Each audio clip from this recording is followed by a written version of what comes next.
నమస్తే, మనం యూసఫ్గూడలో ఉన్నాము. గత 4 సంవత్సరాల క్రితం ఒక వ్యక్తి అని చెప్పొద్దు, వీళ్ళ కుటుంబ సభ్యుడు, మనతో పాటు వీళ్ళందరూ కనిపిస్తారు కదా, వీళ్ళ కుటుంబ సభ్యుడు వీళ్ళకు డబుల్ బెడ్రూము హైదరాబాద్లో ఇప్పిస్తా అని చెప్పేసి ఒక్కొక్కరి దగ్గర 1,70,000 రూపాయలు వసూలు చేసిండు. ఇట్లా వాళ్ళకు డబుల్ బెడ్రూము ఇప్పిస్తా అని చెప్పేసి ఒక ఫేక్ మీ సేవ సర్టిఫికేట్లు వీళ్ళకి ఇవ్వడం జరిగింది. ఇది ఒకటి ఫేక్గా వాళ్ళు క్రియేట్ చేసారు. మీకు డబుల్ బెడ్రూమ్ శాంక్షన్ అయినట్టు ఒక ఫేక్ ఇట్లా డాక్యుమెంట్, ఒక మీ సేవకు సంబంధించిన రిసిప్ట్ ఒకటి ఉంది. ఇది ఒకటి ఏదో సంబంధించి మీ సేవ గవర్నమెంట్ నుంచి మీకు అలాట్ అయినట్టు ఒక ఫేక్ డబుల్ బెడ్రూమ్ మీకు అలాట్ అయినట్టు చెప్పేసి ఒకటి ఫేక్గా ఒకటి క్రియేట్ చేసింది. సో ఇట్లా చేసి వీళ్ళు మరి ఎవరో కాదు, సొంత కుటుంబ సభ్యుడు, ఒకరికి బాబాయ్, ఒకరికి పిన్ని, అట్లా వాళ్ళే ఉన్నారు. వాళ్ళంతా కుటుంబ సభ్యులు కాబట్టి నిజంగా మా కుటుంబ సభ్యుడే మాకు హెల్ప్ చేస్తారని ఒక ఉద్దేశంతో వీళ్ళందరూ కూడా ఒక్కొక్కరు 1,70,000, ఒకరు 2 లక్షలు ఇచ్చినా అని చెప్తా ఉన్నారు. ఇట్లా ఒక్కొక్కరి దగ్గర వసూలు చేసిండు. చివరికి వీళ్ళందరికీ టోపీ పెట్టిండు. వీళ్ళు చివరికి రియలైజ్ అయ్యారు ఇదంతా ఫేకు. ఎక్కడైనా పోయి సార్ మాకు డబుల్ బెడ్రూమ్ వచ్చింది ఇవ్వండి సార్ అని అడిగితే అంతా ఏం లేదు, అంత ఉత్తది ఫేక్ అని చెప్పేసి అధికారులు చెప్పారు. అప్పుడు రియలైజ్ అయినటువంటి వీళ్ళు ఈరోజు ఆయన ఇంటి దగ్గరికి రావడం జరిగింది. మరి మా పైసలు ఇస్తావా లేకపోతే ఇల్లు ఇప్పిస్తావా? నిజంగా మరి వీళ్ళు ఎట్లా నమ్మిరు అంటే వీళ్ళు ఒక సినీ ఫీల్డ్లో పనిచేస్తారు అని చెప్పేసి చెప్తా ఉన్నారు. మరి నాకు పొలిటికల్లో పరిచయాలు ఉన్నాయి. మా గతంలో బీఆర్ఎస్ పార్టీ ఉండే డబుల్ బెడ్రూమ్ అంటే 4 సంవత్సరాల క్రితం అంటే బీఆర్ఎస్ పార్టీ అధికారంలో ఉండే. మరి డబుల్ బెడ్రూమ్ నీళ్ళు అట్లా నాకు పరిచయాలు ఉన్నాయి బీఆర్ఎస్ పార్టీలో కావచ్చు. అట్లా వీళ్ళకి చెప్పి అనేక రకాలుగా మాటలు చెప్పి మాత్రం వీళ్ళు ముంచిండు. ఎందుకంటే వీళ్ళు సినీ ఫీల్డ్లో పనిచేస్తుండు, ఒక కాస్ట్యూమ్ డిజైనర్ అని చెప్తున్నారు. ఆ పరిచయాలు ఉండొచ్చు అనే ఒక భావనలో కూడా వీళ్ళు ఉన్నారు. ఒకసారి మాట్లాడదాం వీళ్ళతోని. అసలు సొంత కుటుంబ సభ్యుడు, మరి ఆయనకు ఆస్తులు కూడా ఉన్నాయని చెప్తారు వీళ్ళు. ఈడొక ఇల్లు, ఇంకొకటి దగ్గర ఇల్లు ఉన్నాయి, కానీ ఇట్లా మోసం చేసిండు. ఇప్పుడు పోయి పోలీస్ స్టేషన్లో కూర్చోండు. సో వీళ్ళైతే ఇప్పుడు వాళ్ళ వైఫ్ కావచ్చు ఇంట్లో ఉన్నారు. వీళ్ళైతే ఇక్కడ మేము పోము, మా పైసలు ఇస్తారా లేదా అని చెప్పేసి ఇక్కడైతే కూర్చుంటారు. ఒకసారి మాట్లాడదాం వీళ్ళతోటి. నమస్తే సార్, అది మాకు అక్కడ ఇంటికి వచ్చి మీ ఇల్లు మీకు ఎటు పోదు, ఏం కాదు, మీ డబ్బులు మీకు ఇస్తాం ఒకవేళ ఇల్లు రాకపోతే అని చెప్పిండు సార్. ఏమైతాడు నీకు? నాకు అల్లుడైతాడు. ఎందుకు నమ్మినావు? మరి ఎందుకు నమ్మినామంటే మనోళ్ళని కాదు సార్, మనోళ్ళని మనం నమ్మినాం. మరి మనకేం తెలుసు ఇదంతా ఇట్లా అంతా బూటకాని చేస్తాడని, మోసం చేస్తాడని. పొలిటికల్ లీడర్ పేరు ఏమైనా చెప్పినా? నాకు ఆయన తెలిసి మాకేం చెప్పలేదు సార్, మాకేం చెప్పలే. మాకు ఒకటే చెప్పిండు, మీకు ఇల్లు రాకపోతే నేను డబ్బులు కట్టిస్తా, నేను హామీ, నా ఇల్లు అమ్మి అయినా మీకు ఇచ్చేస్తా అని చెప్పిండు. అట్లా తర్వాత కూడా గొడవ పెడితే ప్రామిసరీ నోట్ క్లియర్ చేస్తానని చెప్పేసి పాస్వర్డ్ నోట్ మీద సైన్ పెట్టి రాసి ఇచ్చాడండి. ఇంతవరకు అయితే ఫోన్ చేస్తే నాకు అతను ఇస్తే నేను ఇస్తాను, అతను ఇంతవరకు ఇవ్వలేదని చెప్పాడు. అసలు అతని పేరు కూడా మాకు తెలియదు, అప్పుడు చెప్పలేదండి. ఇప్పుడు ఏమంటున్నాడంటే ఇప్పుడు ఎవరెవరైతే ఇచ్చారో ఎవరి ఊర్లో వాళ్ళు కంప్లైంట్ ఇచ్చుకోండి, మెసేజ్లు పెట్టాను, వాళ్ళ పేర్ల మీద పెట్టుకోండి పోలీస్ కంప్లైంట్. ఇప్పుడు ఈయన దగ్గరకు వస్తేనే ఈయన మీరు ఎవరని అడుగుతున్నాడు, అతని దగ్గరికి వెళ్తే అతను ఇంకేంటన్నాడు అండి. ఇది కరెక్టే అసలు? ఎక్కడైనా నువ్వు డబుల్ బెడ్రూమ్లో వస్తే నాది హామీ అన్నాడు, వస్తే ఇవి ఇస్తా లేకపోతే డబ్బులు ఇచ్చేస్తానన్నాడు. నాకు 2 బిల్డింగ్లు ఉన్నాయి, నన్ను నమ్మరా, మనం అంతా ఒకటి కదా, అదని ఇదని చెప్పాడు. ఇప్పుడు ఆఖరికి వస్తారు నువ్వెవరని మాట్లాడుతున్నాడు. నేను ఆయనకు చెల్లెనైతా, అన్న అవుతాడు నాకు ఆయన. మా అక్క వాళ్ళు కట్టారు, మా అక్క వాళ్ళు ఇక్కడ ఉండరు, వాళ్ళు భద్రాచలంలో ఉంటారు. వాళ్ళు అక్కడ నుంచి నా ముఖం చూసి వాళ్ళు కట్టారు. వాళ్ళకి 2 ఆడపిల్లలు. సరే ఇల్లు వచ్చిన వాళ్ళు ఉంటారు కదా ఇక్కడ అన్నట్టు మేము సాయం చేద్దాం అన్నట్టు మేము కట్టమన్నందుకు వాళ్ళు ఉట్టి ఫోన్ పే కొట్టారు. ఈయన ముఖము తెలియదు, ఏమీ తెలియదు. ఇంతవరకు నేను ఆయనతో కూడా ఇప్పుడు మాట్లాడలే, ఇప్పుడు వచ్చి మాట్లాడడమే నేను ఆయనతోటి. వాళ్ళ వైఫ్ ఏమంటుంది ఇంట్లో? వాళ్ళ వైఫ్ ఏమన్నది, మిమ్మల్ని అట్లా మేము మోసం చేసేటోళ్ళం, మీ ఉసురు మా పిల్లలకు తగలదా, మేము అలా చేసేటోళ్ళం కాదు, మాకు 2 బిల్డింగ్లు ఉన్నాయి, ఒక అమ్మేనా మీకు ఇచ్చేస్తా ఎవరి వాళ్ళకి, కానీ మీరు అలా చేయకండి అని చెప్పారు. ఒకసారి పెద్ద మనుషులను తీసుకొని వస్తే ఆ పెద్ద మనుషుల ద్వారానే మాకు ఈ పాన్సర్ నోట్ ఇచ్చారు అప్పుడు రాసి. అది అంటున్నారు పోలీస్ స్టేషన్ లో కంప్లైంట్ ఇచ్చి అక్కడికి వెళ్ళి కూర్చొని ఇప్పుడు మమ్మల్ని రమ్మనేసి అంటున్నాడు. అది ఇప్పుడు ఏమనంటే ఇప్పుడు నా దగ్గర లేవు డబ్బులు, నేను ఇస్తానని చెప్పలేదని అబద్ధాలు ఆడేస్తున్నాడు. డిసెంబర్లో నేను ఇస్తానని చెప్పలేదు అంటున్నాడు. కేసు పెట్టారా? మేమేం పెట్టలేదండి, ఎందుకంటే ఆయన డిసెంబర్లో ఇస్తానని ఇది ఇచ్చాడు. ఇప్పుడు బయట వాళ్ళు అయితే కాదు, మనోడనే 5 సంవత్సరాలు ఆగాం మేము. కరోనా టైంలో బండి వేసుకొని వాళ్ళ బామ్మర్ది ఆయన ఇద్దరు కలిసి డబ్బులు వసూలు చేసుకొని ఇలా చేశారు వాళ్ళు. అది ఎంత ఉంటాయి? 8 లక్షలు ఎన్ని లక్షలు అంటే ఇప్పుడు ఒకళ్ళని చూసి ఒకళ్ళు కట్టారు. ఇంకా మీరు కాకుండా ఇంకా ఉన్నారా? మొత్తం 70 మంది అనుకున్నారండి. అది యాక్చువల్లీ ఆ సెకండ్ ఇల్లు కూడా ఈ పైసలతోనే కొనుక్కొని కట్టుకుంటాడని ఈ ఏరియా నుండి నాకు ఆల్రెడీ అంతకుముందు వచ్చినప్పుడు మాట్లాడిల్లండి. ఇక్కడ అప్పటికి అప్పు ఉండే ఆయనకు. మీ పైసల వల్ల మాత్రం ఆయన సేఫ్ సైడ్లో ఒక ఇల్లు కొనుక్కొని ఇల్లు కూడా అయ్యిండు.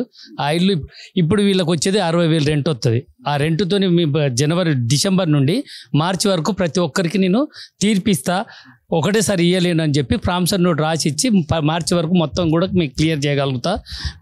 మీరేం బాధపడబాకండి, మీ పిల్లలకి తీయలేదు, మేము అలాంటి నీచమైన మనస్తత్వం లేదని ఈయన భార్య పెద్దల సమక్షంలో, పెద్ద మనుషుల సమక్షంలో మాట్లాడిల్లు.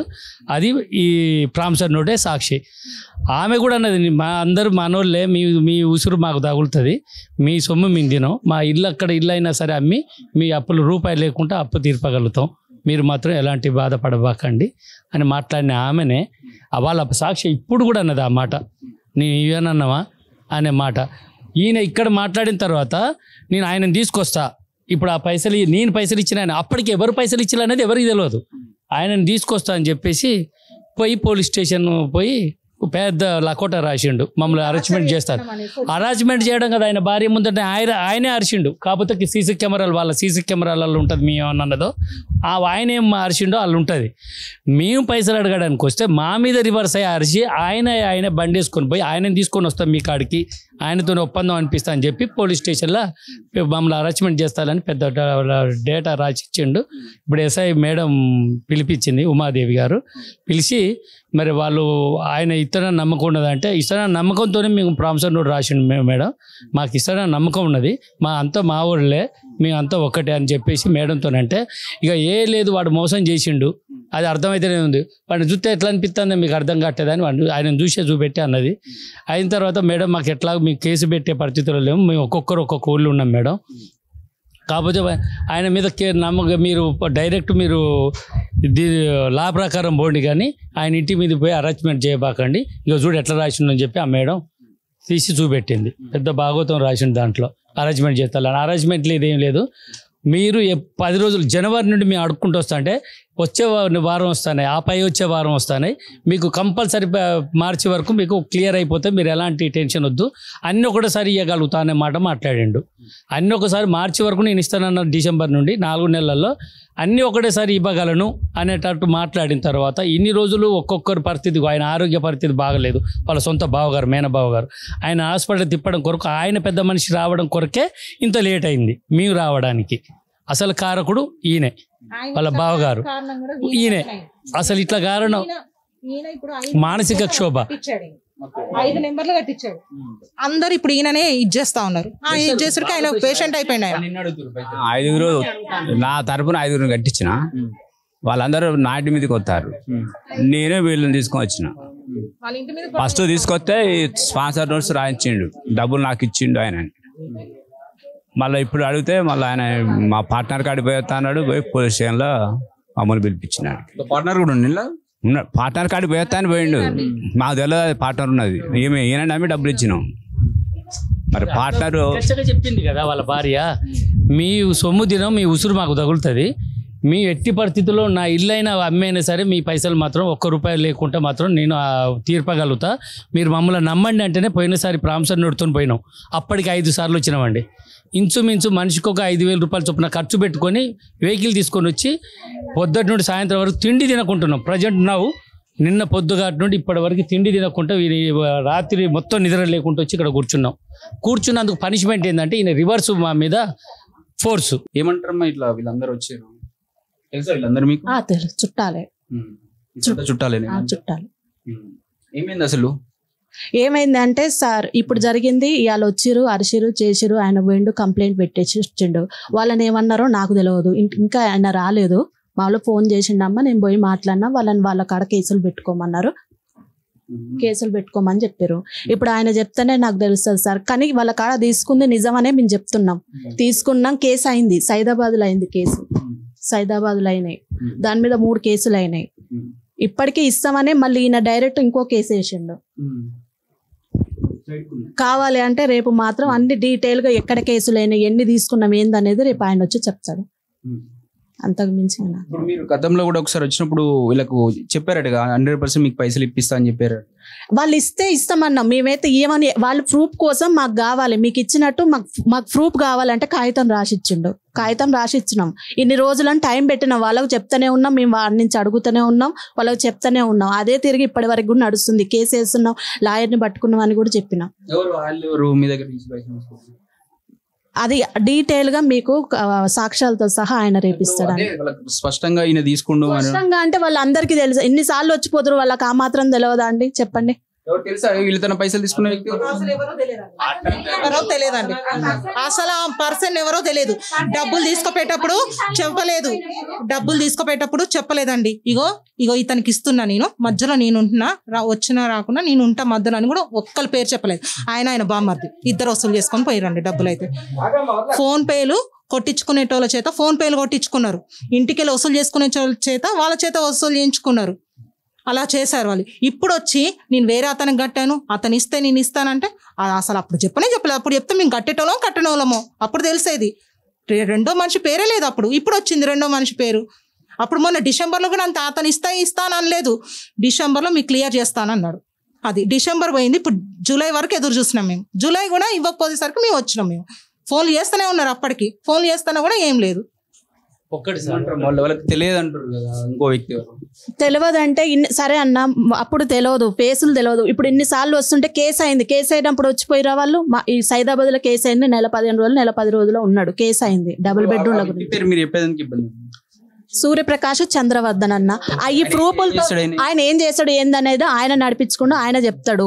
ఈ ప్రూఫ్ కాదు, అది నాకు తెలియదు. ఆయనతో మాట్లాడుకోండి.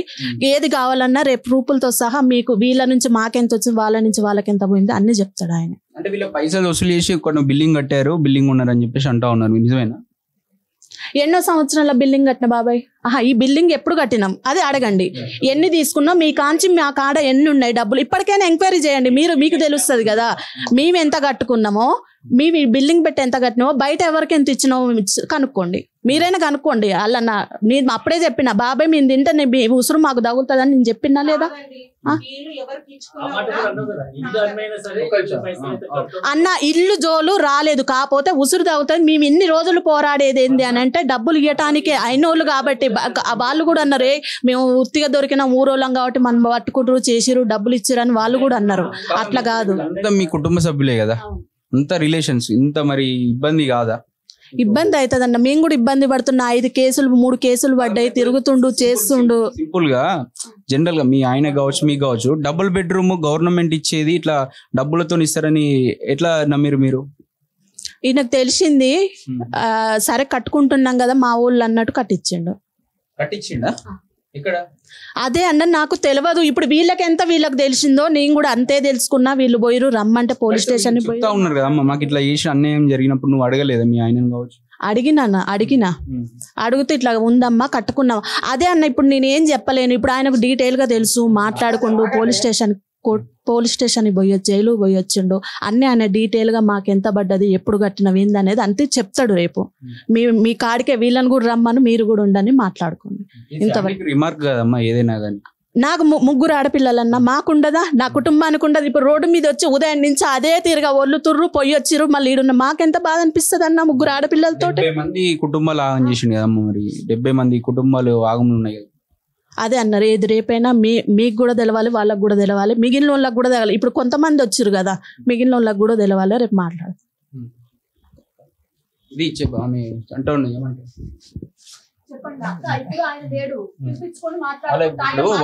ఆమె చెప్పింది కూడా ఓకే. మేము మార్నింగ్ వచ్చినామండి. మార్నింగ్ వచ్చి కూడా బయట కూర్చున్నాం. మేము ఎవరిని ఏమనలేదు. ఇప్పుడు కూడా అంతే. పోలీస్ స్టేషన్ పిలిపించారు, వచ్చినాం, కామ్గా ఉన్నాం. అంత మించి మేమేం కూడా గోల చేయట్లే, మేము చేయట్లేదు. ఎందుకంటే అయినోళ్ళం కదా, మేము ఎట్లా బయట పడేస్తాం వాళ్ళని.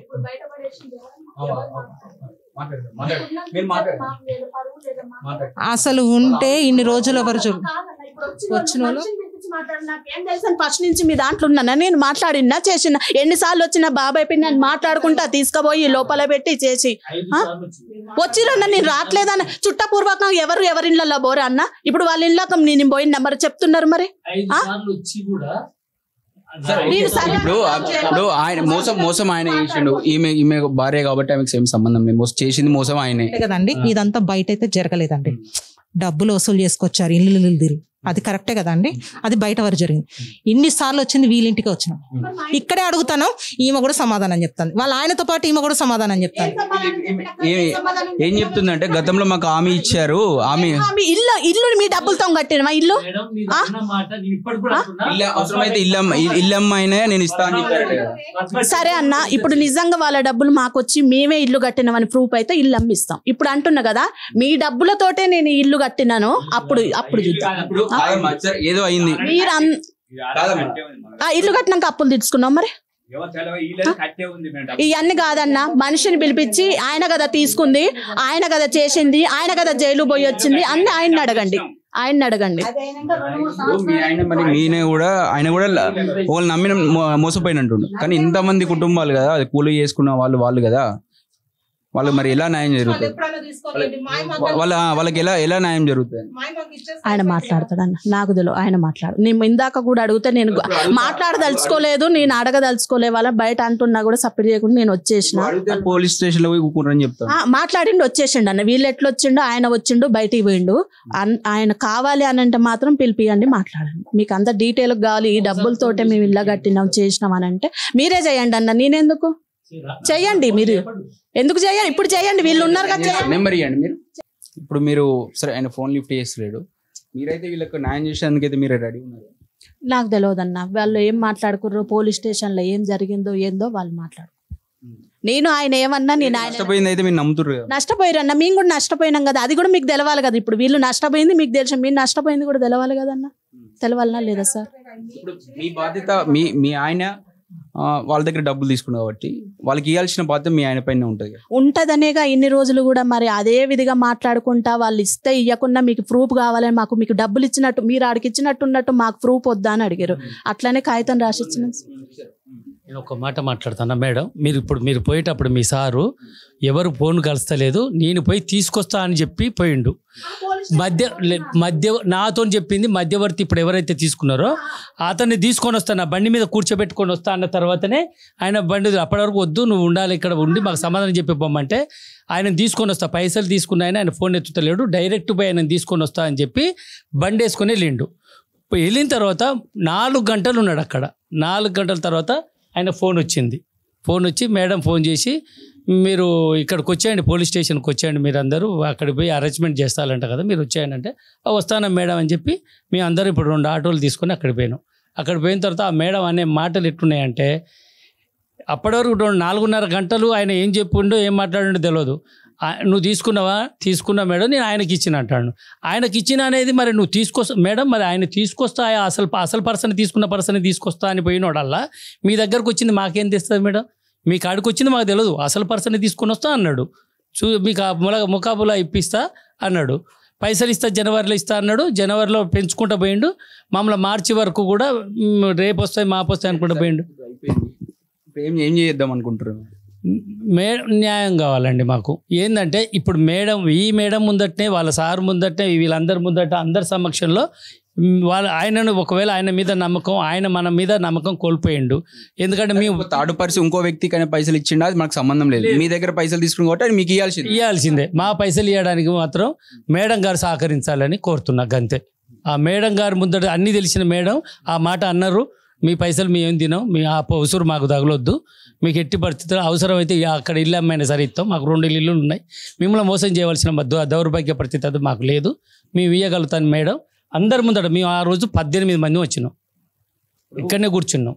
మీ కుటుంబం ఎన్నో, వీళ్ళందరి కుటుంబం అంతే కదమ్మా. వాళ్ళు ఏంది, వాళ్ళకు ఒకసారి చుట్టాలే కదా మీ వాళ్ళు, దూరం వాళ్ళు కూడా. ఏమంటారు అన్న? నేను ఇప్పుడు ఏం మాట్లాడలేను. ఆ మనిషి వచ్చినాక ఆ మనిషి ఉంటే ఒక తీరు ఉంటుంది, లేనప్పుడు నేను ఏం చెప్తా సమాధానం? ఆయన ఏదంటే నేను అదే అంటా. మా పైసలు వచ్చేదాకా ఇక్కడే ఉంటా అంటూ ఉండమను, ఆయనతో మాట్లాడుకు ఉండమను. నేనైతే ఎల్లగొట్టట్లేదు కదా, ఉండమను, చూసుకోమను, మాట్లాడుకోమను ఫోన్ చేసి. చెప్పండి అమ్మా, ఏమంటారు? ఇక్కడ ఉండబోతుంది. ఇక్కడే ఉంటామండి. వాళ్ళు ఇప్పుడు మా దగ్గర నుంచి ఏదైనా నా నుంచే రావాలని చెప్పిండండి. ఇప్పుడు ఆయన నుంచే మాకు ఏదైనా రావాలండి. ఇప్పుడు రెండో మనిషి అనేది అప్పుడు రాలేదు, ఇప్పుడు కూడా రావద్దు, మాకు సంబంధం లేదు. ఆయన ఎవరికి ఇచ్చుకున్నాడు, మీకు ఈయన డబ్బులు తీసుకుని ఈయన ఎట్లా తీసుకున్నాడో ఇది ఇప్పుడు డబ్బులు ఇచ్చినా ఏం పర్లేదు, డబుల్ బెడ్రూమ్ ఇచ్చినా ఏం పర్లేదు, మాకు ఏది ఇచ్చినా మేము తీసుకొని వెళ్ళిపోతాం. మేము ఆయన నుంచి ఆయన ఎప్పుడు ఇచ్చినా మాకు అనవసరం అండి. అదేంటో అది ఇప్పుడు చేసేస్తే అయిపోయిందండి. మాకైతే ఇచ్చేంతవరకు కదలరు. ఏమంటామండి, ఇప్పటికే 5 సంవత్సరాలు అవుతుంది. ఇన్ని రోజులు మేము కష్టం చేసుకొని పిల్లల చదువులు చెప్పించుకుంటే ఏదో ఇక్కడ ఆశగా ఉంటుంది కదండి. హైదరాబాద్లో డబుల్ బెడ్రూమ్ ఇల్లు వస్తుందంటే ఎవరికైనా ఉంటుంది. సొంతం నాకు బావ అవుతాడు ఆయన, సరే కడితే మంచిగా ఉంటుంది కదా అని చెప్పి కట్టినాము. డబ్బులు 1,70,000 తీసుకొని 5 సంవత్సరాలు అవుతుంది. ఎవరైనా ఉంటారా అండి ఇన్ని రోజులు? ఇటు ఇల్లు లేదు, లేదంటే మా డబ్బులు మాకు ఇప్పియండి, ఇల్లు లేకపోయినా సరే మా డబ్బులు మాకు ఇప్పియండి. అవే బయట ఇచ్చుకుంటే మాకు వడ్డీ రాదా? పిల్లలు చదువులు గవర్నమెంట్ స్కూల్లో చెప్పించుకుంటే సరే ఏదో ఇల్లు వస్తుందని మేము కట్టినాం ఇల్లు డబ్బులు. ఇన్ని సంవత్సరాలు చేసి ఇప్పుడు మేము కట్టలేదు, ఎవరికి ఇచ్చినామో వాళ్ళని అడగండి అంటే ఫస్ట్ చెప్పలేదు కదా మాకు ఎవరికి ఇస్తున్నాం ఆ పేరు. ఇప్పుడు చెప్తే ఎట్లా, మేము ఎట్లా కంప్లైంట్ ఇస్తాం? వాళ్ళ మీద కంప్లైంట్ ఇవ్వమని చెప్తున్నాడు, సెకండ్ పర్సన్ మీద. వాళ్ళ ఆయన పేరు తెలియదు, ఊరు తెలియదు, మేము ఎట్లా ఆయన మీద కంప్లైంట్ ఇస్తాము? ఈయనకే ఇచ్చినాం కాబట్టి ఈయన అడుగుతాం మేము, అంతే. చూస్తున్నాం కదా, ఇప్పుడు డబుల్ బెడ్రూమే కావచ్చు, లేకపోతే ఇందిరా ఇల్లే కావచ్చు, అసలు గవర్నమెంట్ ఇన్సూరెన్స్ కావచ్చు, లేకపోతే ఏది ఉన్నా కానీ వీళ్ళు ఎందుకు ఇస్తారు, వీళ్ళు ఇవ్వడానికి ఏదానికి. ఇలా చాలామంది గ్రామాలలో కావచ్చు, ఇక్కడ హైదరాబాదు లేదా పట్టణాల ప్రాంతంలో కావచ్చు, ఇట్లా మోసపోతూ ఉన్నారు. మోసపోవద్దు, ఎందుకంటే తర్వాత ఇట్లా తిరుగుడు అవుతుంది. ఎందుకు వాళ్ళకి గవర్నమెంట్ ఇన్సూరెన్స్ ఉంటే వాళ్ళు ఎందుకు ఇప్పిస్తారు? మళ్ళీ ఎవరో దూరం వల్ల ఎవరో చేయరు, మన చుట్టాలు మనకు తెలిసిన వ్యక్తే ఇలాంటి పనులు చేస్తూ ఉంటారు. అందుకే జనాలు ఇలాంటి గవర్నమెంట్ నుంచి ఏదైనా మీకు ఇస్తాము, ఇది చేస్తామంటే నమ్మాల్సిన అవసరం లేదు. ప్రభుత్వము మీకు ఇవ్వాలనుకుంటే మీరు లబ్ధిదారులు అయితే మీకు ప్రభుత్వమే ఇస్తుంది. మీకు ఉన్నటువంటి నాయకుడు, అక్కడ ఉన్నటువంటి ఎవరు మీకు నిజంగా లబ్ధిదారులు అయితే వాళ్ళే ఇస్తారు. ఇలా మోసపోవాల్సిన అవసరం లేదు. చూద్దాం మరి ఏం జరుగుతుంది ఇక్కడ. ఆయన మరి వాళ్ళ భార్యనైతే హామీ ఇస్తూ ఉంది మీకు, ఎందుకంటే వీళ్ళంతా కుటుంబ సభ్యులు, బయట వాళ్ళు కాదు, అంత కుటుంబ సభ్యులే. వాళ్ళు కూడా అదే చెప్తా ఉన్నారు, కుటుంబ సభ్యులం కాబట్టి మావాడే కాబట్టి ఎటుపోడు ఇస్తాడని చెప్పేసి వాళ్ళు ఆగుకుంటూ వచ్చారు. చూద్దాం మరి ఆయన వచ్చి మరి ఏం సమాధానం చెప్తారు, లేకపోతే నిజంగానే చీటర్గా మారుతారా, లేకపోతే నిజంగా ఆయన కూడా ఒకళ్ళ దగ్గర పోయినా అని చెప్పేసి వాళ్ళు చెప్తా ఉన్నారు. అది నిజమైతే మరి ఈయన కూడా వీళ్ళకి న్యాయం చేస్తాడా చూడాల్సి ఉంది. కెమెరామెన్ పాచతో అక్షిత్, హైదరాబాద్.